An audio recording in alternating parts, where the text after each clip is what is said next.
morning. I see your spirit. Welcome to the Cardinal Hour. I am so glad that you are here.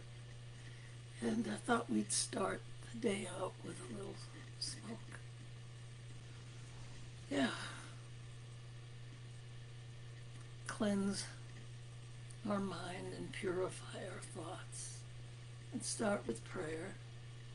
Now, spirit and smoke don't know digital boundaries, so feel free to waft yourself virtually.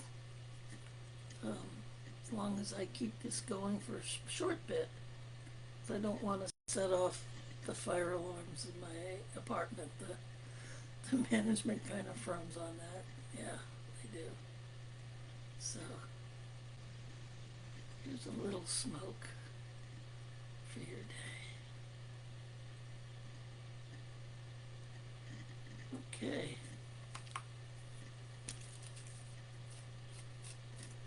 Time to put it out. Fire alarm didn't go off, so we're good. They're good. Management knows I do this, that I use sage and cedar and in my ceremonies, and they've given me the go ahead, but try not to set off the alarms. So outside's fine, but inside I just do it shortly. Well, I'm especially excited about today's video because it marks both an historic overview and a preview of things to come. As you may be aware, the last 3 months now have been time of transformation for me. Giving up my practice, actually retiring. I didn't give it up. I'm still licensed. And regaining my health. That was very important. And I seem to be well on my way with that. I've had no issues now for almost 2 months. Regular heartbeat, reasonable blood pressure.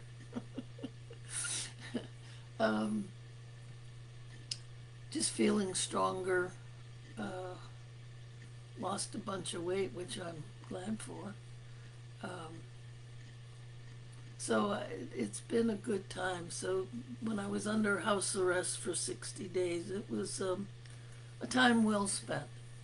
And I appreciate that many of you went along with me on that journey. Yeah, many of you know that during that time also that my service dog Tonka passed over the Rainbow Bridge. I miss him a lot. It's pretty quiet around here, and something I'm not used to is having all my time to myself. So that's been an adjustment, because I used to have to feed him and take him outside and go for walks and look, make sure his health needs were taken care of. And it was just having a four-legged hairy child. And so I guess I'm passing that, retiring from that too. I don't particularly want to start over at my age. So maybe a goldfish. I don't know. So that kind of catches you up with that. And I'm excited about some of the new stuff. And I appreciate how many of you have been supportive and encouraging me to continue with the Cardinal Hour. Being as it's based in my name. We'll talk more about that. one of the things we've decided to do, as dull as it sounds, but I promise you it won't be, is while I was unpacking some things, I came across, yeah, I'm still unpacking from the December move. Hope to be done by this coming December so I can at least find my Christmas ornaments. I found my thesis that I did when I did my master's degree. And it kind of took me back again to a place, because I was doing this in the 1980s, before some of you were even born. I copyrighted it in 1987. And it's called A Feminist Paradigm for Christian Counsel. Now, don't get your knickers in a twist about it being feminist. I'm not talking politically. I'm actually talking matrilineally. But those were the times back in the 80s. So it is really written from a matrilineal perspective about how Jesus ordained the ministry of women long before the churches ever have, and some still haven't. So talk about specific women, and I think part of the Cardinal Hour will be reviewing that.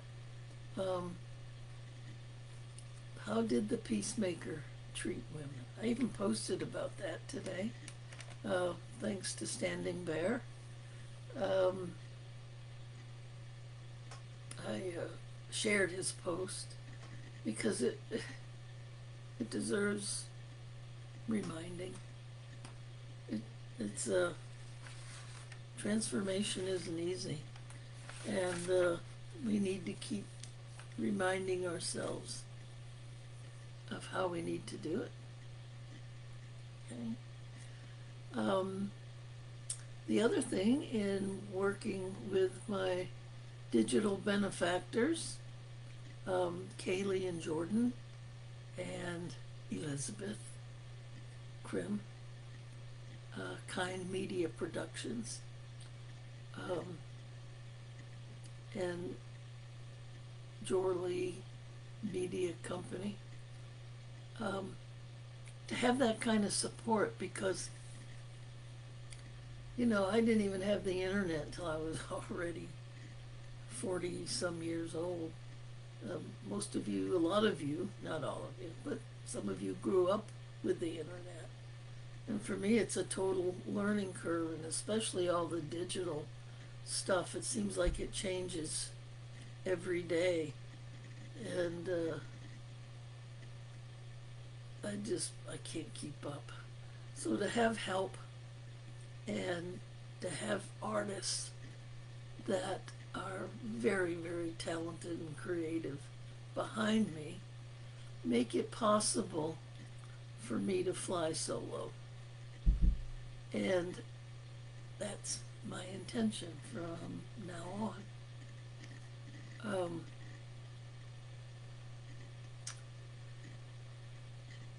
In the past, there were Cardinal Hours over the last 2 or 3 years. And it was a body of work.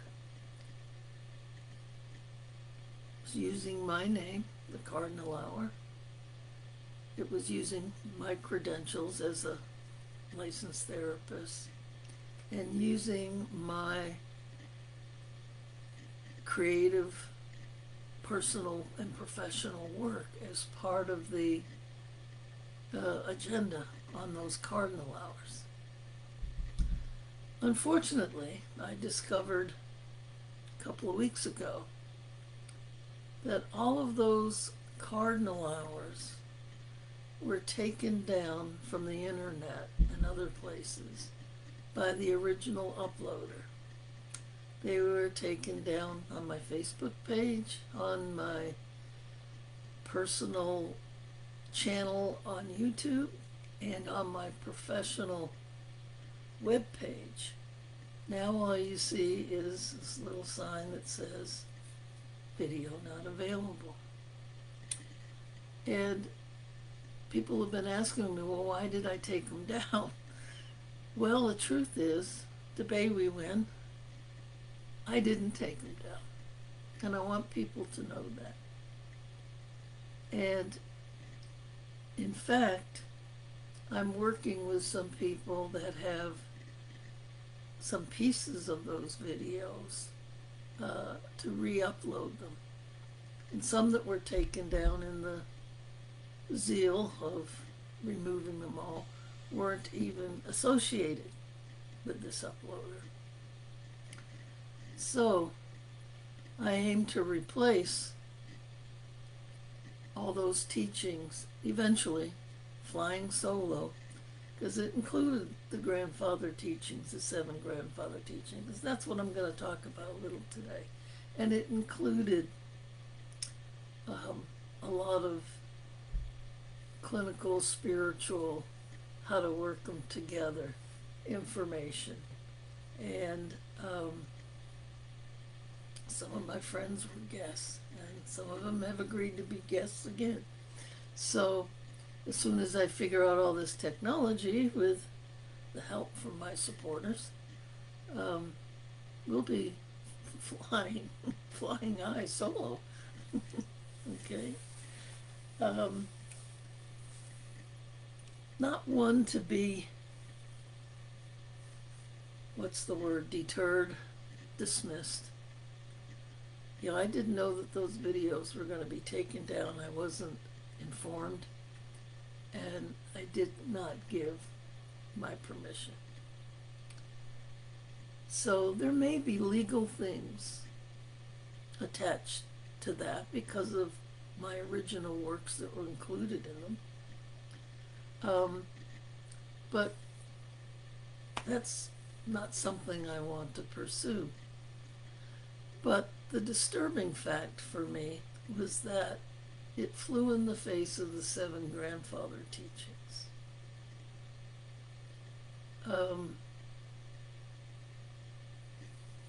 And when I approached the person that took them down to put them back up, and at least the ones on my website, I mean, he can do what he wants to with them on his website, but I was pretty much told that the content that I contributed was of little value.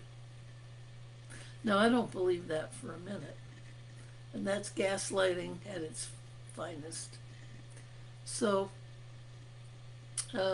my intent is to replace all that with the new Cardinal Hour, slowly but surely. So if you've been looking for those videos, or if you happen to download them, you might find that they're not even available to you anymore, unless they're on a hard drive of some sort. And even then, I don't understand how all those tech wizards operate. But what disturbed me most, again, was the breach of the 7 grandfather teachings. Just for review, okay? 7 grandfather teachings: courage, respect, wisdom, humility, honesty, love, and truth. Truth is the big one.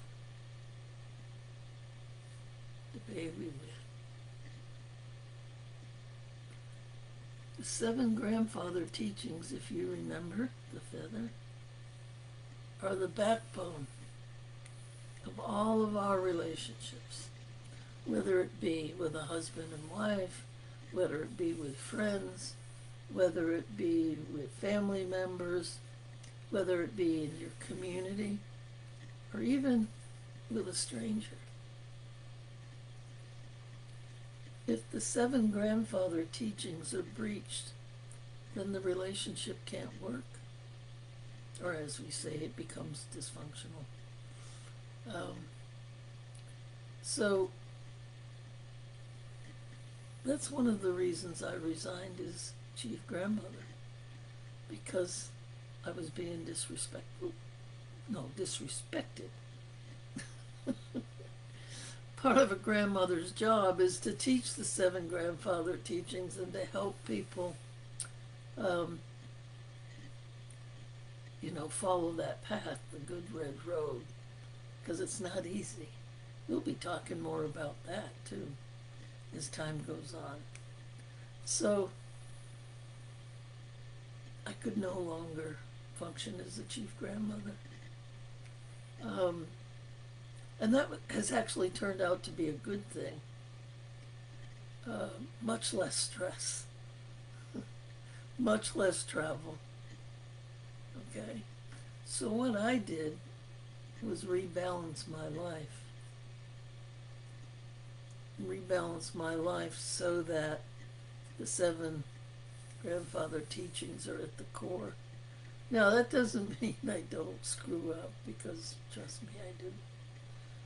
I have no moral high ground to stand on. But that doesn't stop me from doing better. And with Peacemaker in my heart and spirit in my body and soul and mind, I try to stay on that good red road.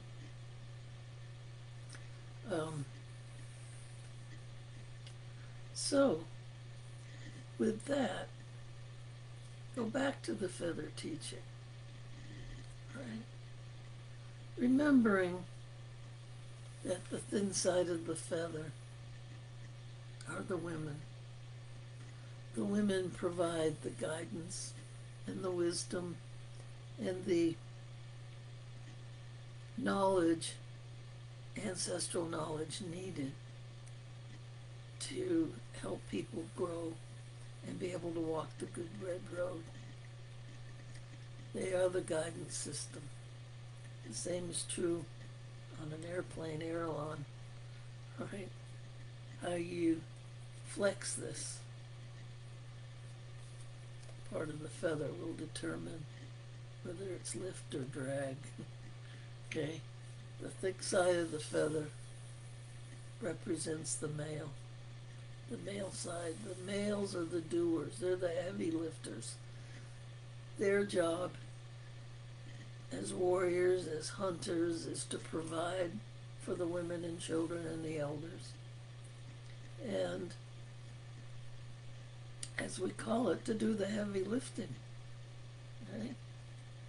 But as Elder Salvawadi taught me, he felt the men have lost their way, and that there is a lack of respect for the women, and especially in the patriarchal society that we find ourselves living in since colonization. The matriarchal viewpoint was lost. And how do we find our way back? Right? Everyone should have a feather of some sort to remind you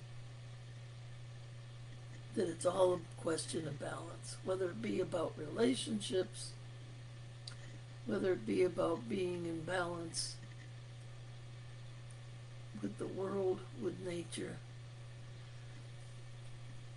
I posted something earlier this week about the floods in Texas. And actually the floods, they were in 17 cities, areas this past week, and more this weekend in Lampasas, Texas. Now, as you all know, I lived there for over 30 years, and where the Guadalupe and those rivers are, I spent a lot of time there. It's the Ocean Park of Central Texas, because Ocean Park, where I live now, is a summer resort, Old Orchard Beach, and in wintertime, population goes zoom, and we get to enjoy it. So I spent a lot of time there. I have friends there. Fortunately, the ones I was looking for, I found all safe. And but you look at those floods, and the discussion was about the fact that what happens if we keep doing things to defy Mother Nature? Putting concrete in buildings where her waterways have been since time immemorial. We do it all the time. Concrete does not absorb water. If we keep deforesting plants and trees,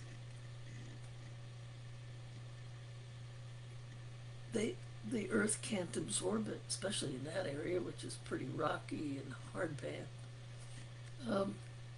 We cut down trees like they were nothing. Not only do we disrespect them as living beings, they're the lungs of the earth. Look at the Amazon.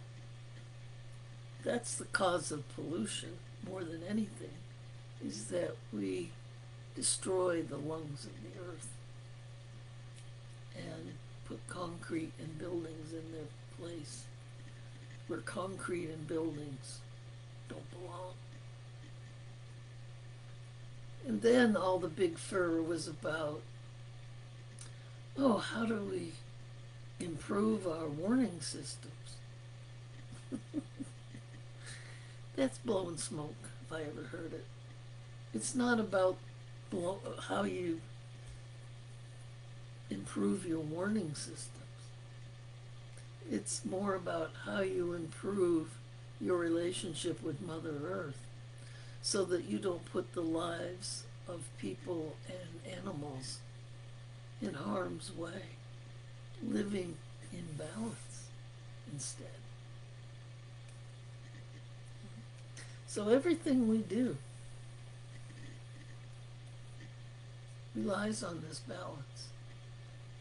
That's the center core of indigenous spirituality, which is the center core of how historically we lived our lives.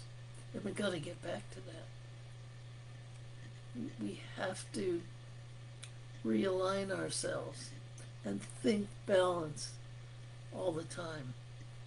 Think about ways our lives are out of balance. That's what I had to do on those when I was under house arrest for 60 days.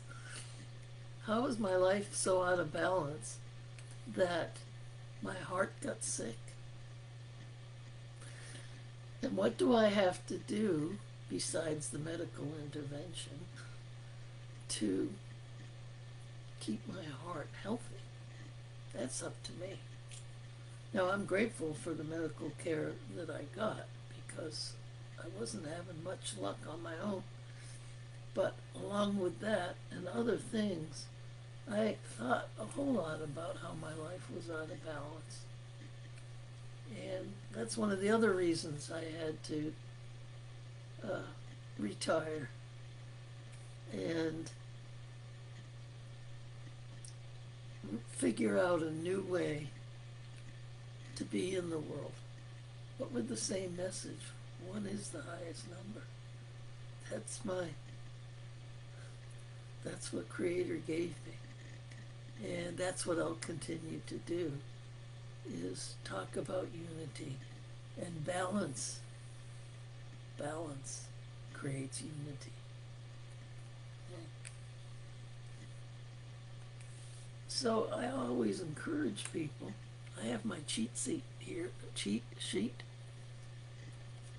because the 7 grandfather teachings are difficult, and I have a cheat sheet. Don't say that fast. It's not going to be a good thing. I keep it on my desk, and I use it to make decisions.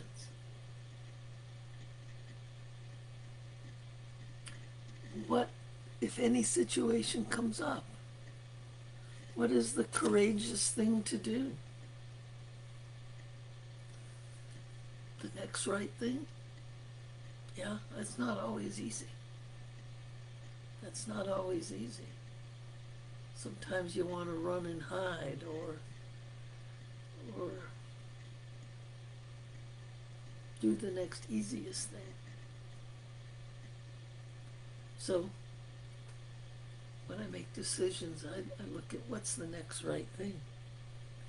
And then respect. If I want to be respected, I have to be respectful. Not just to people, but to everything.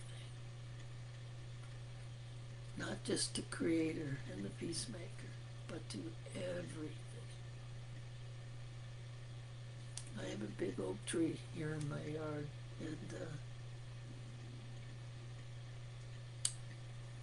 I have a little shepherd's hook on it, or beside it, that has a birdhouse. Birds have nested in there. It's raised babies. And a bird waterer, not a bird feeder. They don't need to be beggars, but a bird waterer, because sometimes water in times is hard to find. The squirrels love the bird waterer. So do the birds. They use it.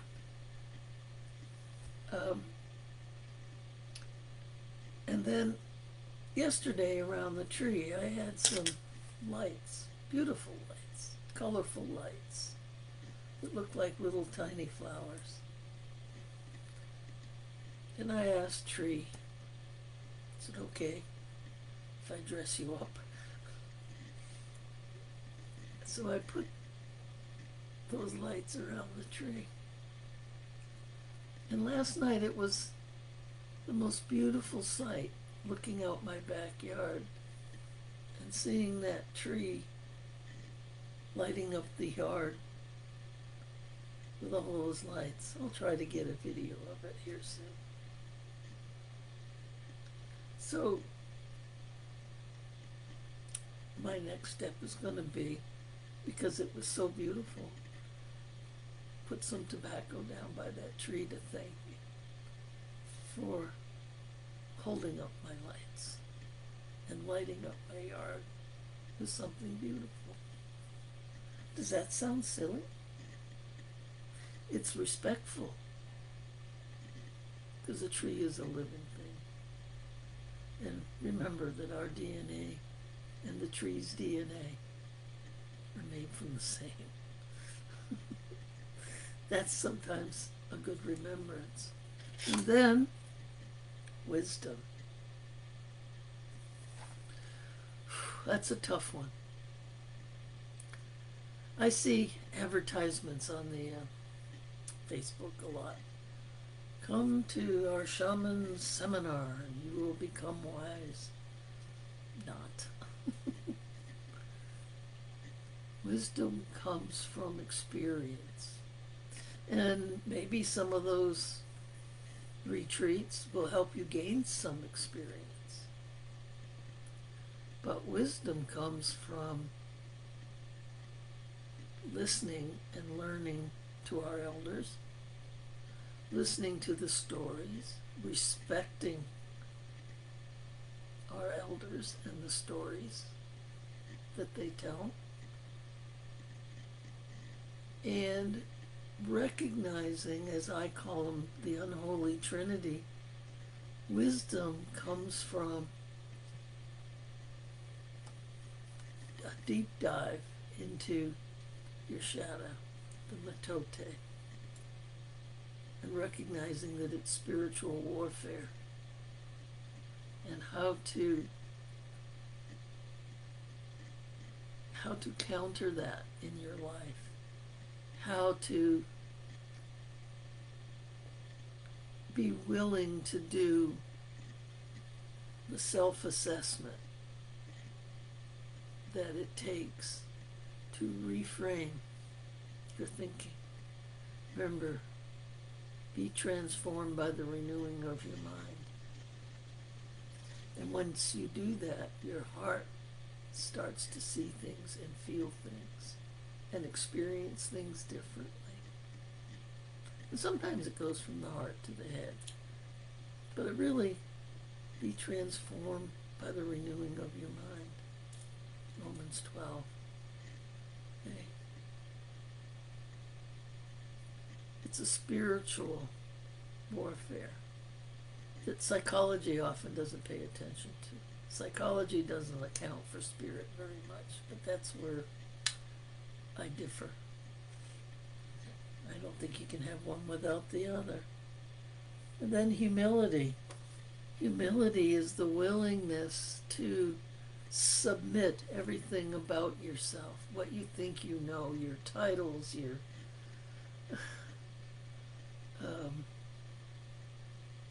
that's why for a while here I took down all my titles on my Facebook page. I said just Miss Cozy Quit,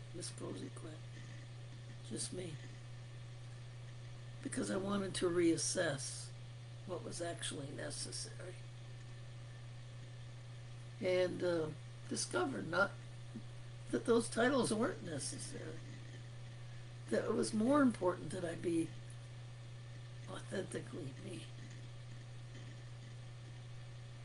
And so that was my moment of humility when I erased all that and said, I'm not going to wear those all day, every day.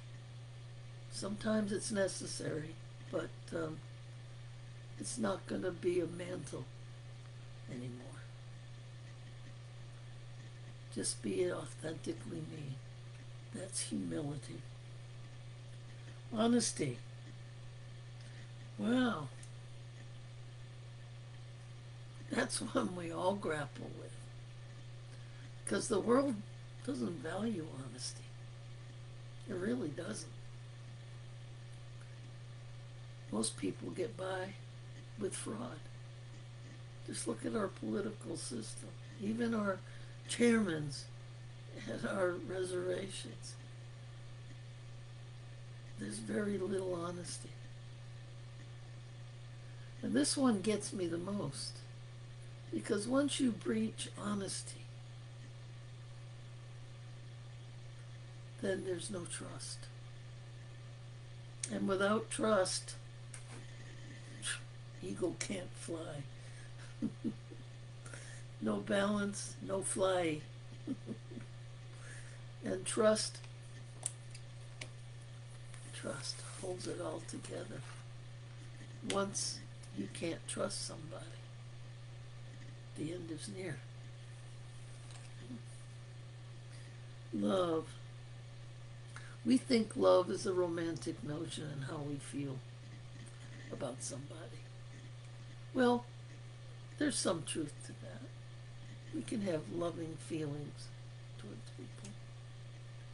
But we forget that love is a verb. It requires action. Where have we heard that before? Right? And we always misrepresent it.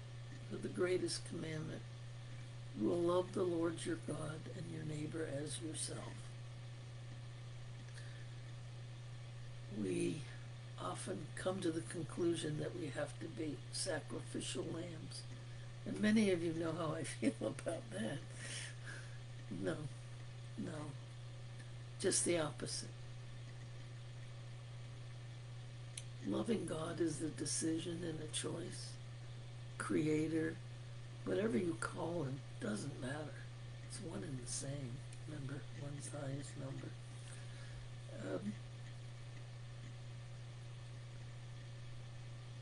And then we confuse the neighbor as yourself part. We forget that we can't give away what we don't have, that you can't withdraw from a bank account you don't make deposits in.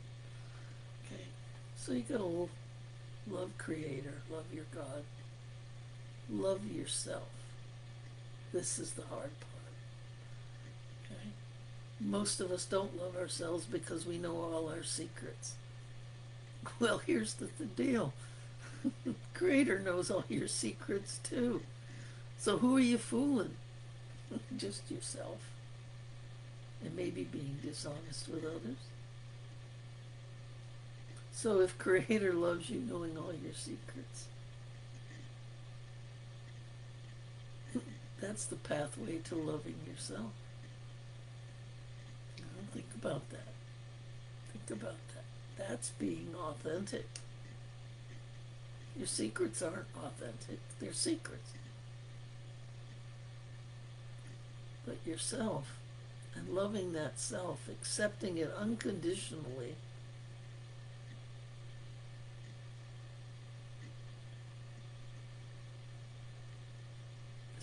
is the pathway. Now we have ways of connecting spiritually with that. That's a whole nother topic. But then, because love is a verb, once we're working on that, I think it's always a work in progress. I know it is for me. Then we have to love our neighbor.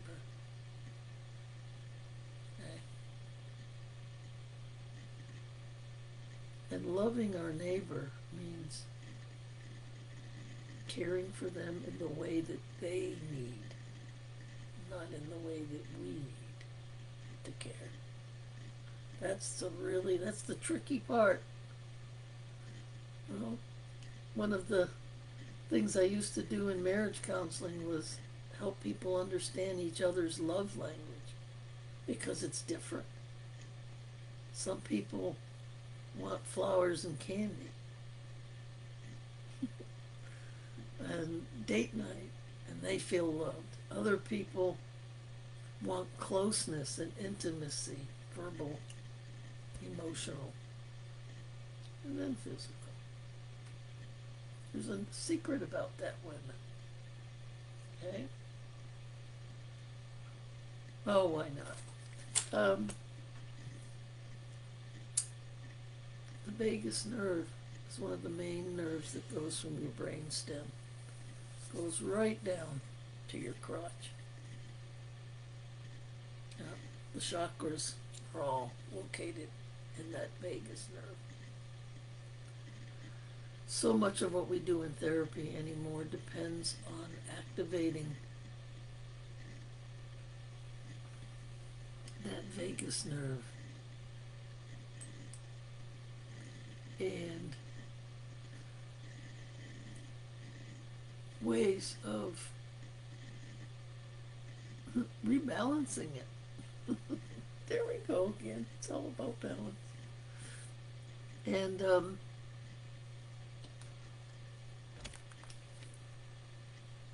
for women especially, men, pay attention. If women don't feel safe, if they feel unprotected, back to the feather teaching, if they feel in jeopardy, if in this relationship or because of their prior relationships they feel less than holy and sacred and are treated less than holy and sacred, the vagus nerve, along with other parts, become activated in fight or flight, or freeze, or fawn. In other words,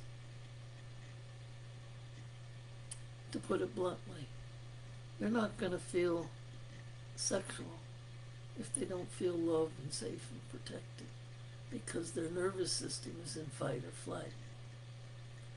Now, sometimes there's an equal and opposite reaction, that the fight or flight leads to excessive sexual activity, but that's another story. But then think about that. And if they're overtired and you know, working a job and then coming home with the kids and cooking dinner and all this stuff is a main responsibility for them. It ain't happening. It ain't happening. So women, check yourselves too. Where's your libido? Because that's part of your shadow. And it takes some work to reveal where the fight or flight, freeze or fawn is being triggered. So that that part of yourself, that very feminine, internal sense of yourself, is absent without leave. Anyhow, that's a bit of an aside, but I think an important one, because I used to get that a lot in couples counseling, marriage counseling. Well, she doesn't want to have sex anymore. Well, how safe does she feel? How encouraged does she feel? How protected does she feel? That's your job. That's this part of the feather. Okay? That's part of your job. A warrior, provider. Okay? And if you neglect that, well, what can I tell you? Now the last thing, the last seven of the seven grandfather teaching is truth.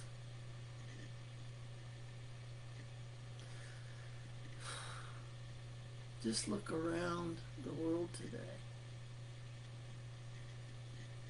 and what place does truth have in our day-to-day interactions, in our news media, in our political system, in our jobs?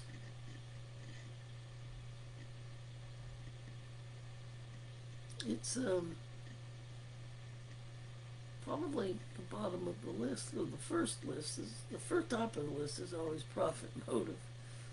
How can I gain from this? Which is totally selfish. Okay? But the absence of truth, the bay we win, is one of the most important factors in what holds a society or a marriage or a family or a community together. And it's one of the hardest ones to keep operational. Too much we're in it for ourselves kind of thinking in this patriarchal society.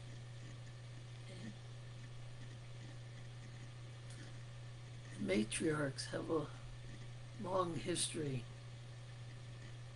of doing the next right thing.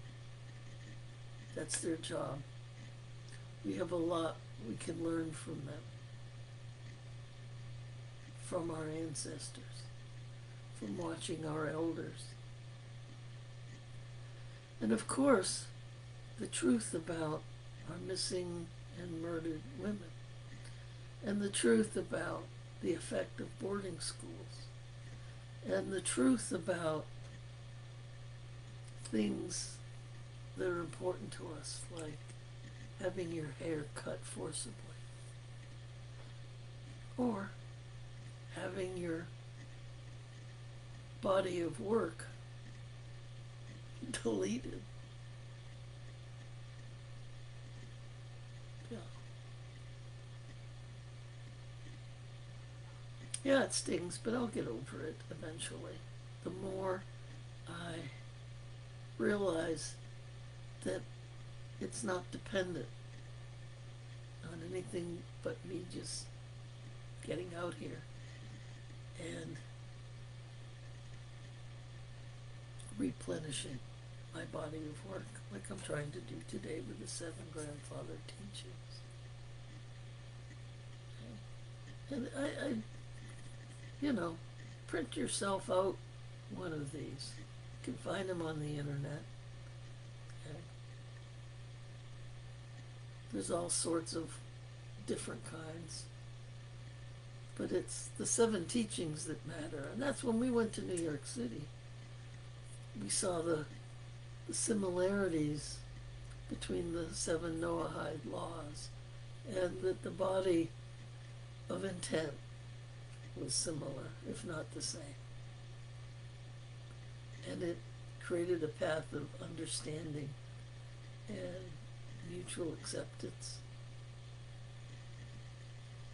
Yes, that was the start. And I'm very proud of the part I played in that. And there's been some video clips lately put up about that, and there'll be more to come. Especially about the feather teaching. I think that's the next one. And to hear Elder Salwawadi teach it, it went straight to my heart. And I realized that that was the key to everything I'd been learning and teaching and writing about. Yeah, so I am very grateful to Elder Saul for that. Get this somewhere where you can see it and use it, like I was telling you, to make your decisions about what you're going to do. It will help you stay on the good red road. It will help you be an authentic person of integrity, someone who is trustworthy.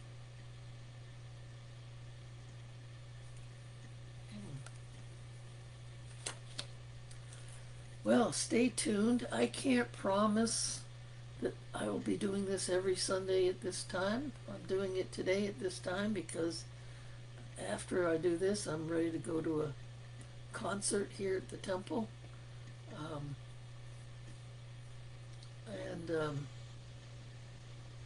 So I just only wanted to get dressed once. And the time worked out good to have a little Sunday time to myself and then prepare for this and then go to the temple. Gonna get on my little mobility scooter and go zoop up the street here. I can go side streets all the way to the temple, in the pines, in the forest. Yeah, it's beautiful. Okay. So again, we're still figuring out the parameters of how to keep the cardinal hour going and where and how. We're checking out live stream software.